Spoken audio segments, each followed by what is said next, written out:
Hi అండి, welcome to my channel. అందరికీ తొలి ఏకాదశి శుభాకాంక్షలు అండి. ఇక్కడ నేను చూపించేది వెంకటేశ్వర స్వామి టెంపుల్ అండి. లోపల విష్ణు సహస్రనామం పారాయణం జరుగుతుంది. నేను కూడా పూజ చేసుకున్నాను ఇంట్లో. ఏకాదశి అంటే ప్రజలలో ఉండే చైతన్యానికి ప్రతీక. యోగ నిద్ర అంటే భూమిపై రాత్రి సమయాలు పెరుగుతాయని చెప్పటానికి సూచన. అంటే ప్రజల్లో నిద్రా సమయాలు పెరుగుతాయన్నమాట.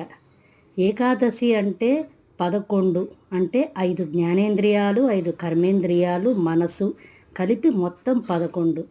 వీటిని మనిషి తన ఆధీనంలోకి తీసుకువచ్చి వాటినన్నిటినీ ఒక్కటిగా చేసి అప్పుడు దేవునికి నివేదన చేయాలి.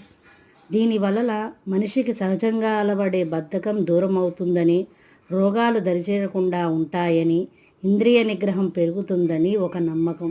ఇది అసలు తొలి ఏకాదశి అంటే అర్థం. వానాకాలంలో వచ్చే మొదటి ఏకాదశి కనుక దీనిని తొలి ఏకాదశి అని లౌకికంగా చెబుతూ ఉంటారు. మరి స్వామి యోగ నిద్రలోకి వెళ్తే ఈ భూమండలాన్ని ఎవరు చూస్తారు, ఎవరు పాలిస్తారు అంటే తర్వాత వచ్చే శ్రావణ మాసంలో వచ్చే లక్ష్మీదేవి, నవరాత్రుల్లో వచ్చే దుర్గాదేవి, వినాయక నవరాత్రుల్లో వచ్చే వినాయకుడు, బృహస్పతి ఆధీనంలో ఈ భూమండలం అంతా నిక్షిప్తమై ఉంటుంది.